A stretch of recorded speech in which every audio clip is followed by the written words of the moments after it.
प्रश्नावली 15.2 इसका question number 8। एक घड़ी के घंटे की सुई की लंबाई 5 सेमी है। 70 मिनट में सुई द्वारा बनाए गए त्रिज्यखंड का क्षेत्रफल ज्ञात करो। घड़ी की सुई हर पल त्रिज्यखंड का निर्माण करती है, हर समय, लेकिन इसके लिए घंटे की सुई और मिनट की सुई के नियम अलग है। इससे पहले हमने जो 5वां प्रश्न किया था उस प्रश्न में मिनट की सुई थी और इस प्रश्न में सुई है घंटे की, इसलिए यहाँ पे घंटे की सुई का नियम हम लगाएंगे। घंटे की सुई का नियम यह है कि ये घंटे की जो सुई है 1 मिनट में 1/2 डिग्री कोण बनाती है। तो हम 70 मिनट में कितना कोण बनाएगी इसका पता लगाकर प्रश्न को हल कर लेंगे। तो इसके लिए हम हल में लिखेंगे सुई की लंबाई 5 सेमी। सुई की लंबाई को त्रिज्या मानी जाती है, तो त्रिज्या हमारी हो जाएगी 5 सेमी। ठीक है। अब चूँकि घंटे की सुई 1 मिनट में कोण बनाती है 1/2 डिग्री 1 मिनट में, तो प्रश्न में 70 मिनट है, इसलिए 70 मिनट में कोण बनाएगी 1/2 गुणा 70। और जब हम इसको काटेंगे 70 को 2 से तो 35 आ जाएगा, 35 डिग्री। तो हमारा कोण 35 डिग्री आ गया, यानी थीटा आ गया 35 डिग्री। ठीक है। अब 35 डिग्री थीटा आ गया। अतः 70 मिनट में घंटे की सुई द्वारा रचित त्रिज्यखंड का क्षेत्रफल, जिसका सूत्र होता है πr² थीटा बटे 360। इसके हिसाब से हम संख्या जमाएंगे। पाई का मतलब 22/7 इंटू r स्क्वायर यानी 5 गुणा 5, थीटा यानी 35 डिग्री बटे 360। इसको हम हल कर लेंगे, हमारा उत्तर आ जाएगा। तो यहाँ पे मैं आपको संख्याओं का काटना एक बार फिर बता रहा हूँ। तो जैसे संख्या कैसे काटोगे आप, मैं यहाँ पे एक बार करता हूँ। 22/7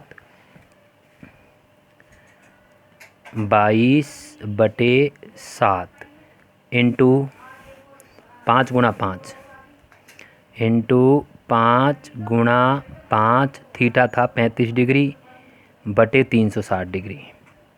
इसको काटना भी आप एक बार सीख लीजिए, जो रफ कार्य करना पड़ेगा। यहाँ पे आपको सावधानी रखनी है।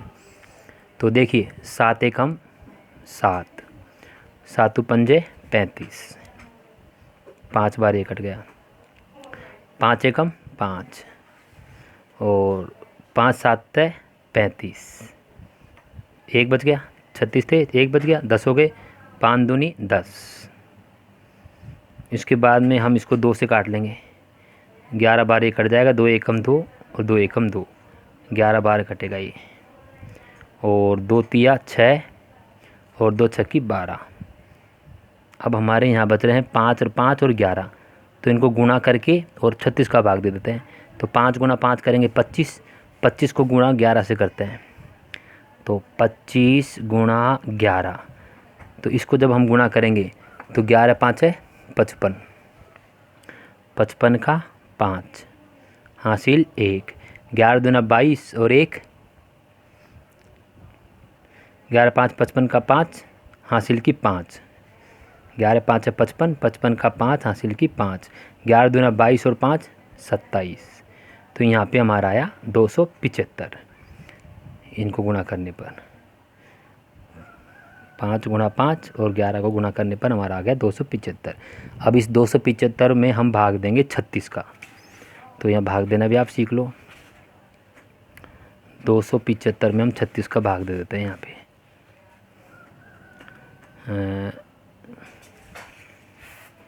275 में हम भाग देते हैं 36 का। तो 27 में तो जाएगा नहीं भाग, 275 में देते हैं। तो 275 में पहला भाग जाएगा 7 बार, 36 आता है 252, और यहाँ पे हो जाएगा 252 बार जाएगा, 7 बार जाएगा। ठीक है। इसकी बाकी निकालते हैं। 5 में से 2 गए तो 3, यहाँ 7 में से 5 गए तो 2, 2 में से 2 गए तो 0, 23 बच गए। आगे कोई संख्या नहीं है, इसलिए हम दशमलव का इस्तेमाल करते हैं। दशमलव के बाद यहाँ 0 हो जाएगा।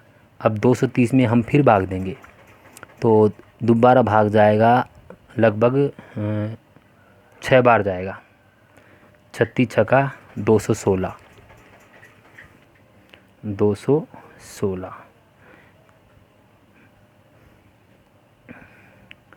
36 में, इस 230 में 36 को भाग देंगे तो जाएगा 216 बार। अब इसकी बाकी निकाल लेते हैं।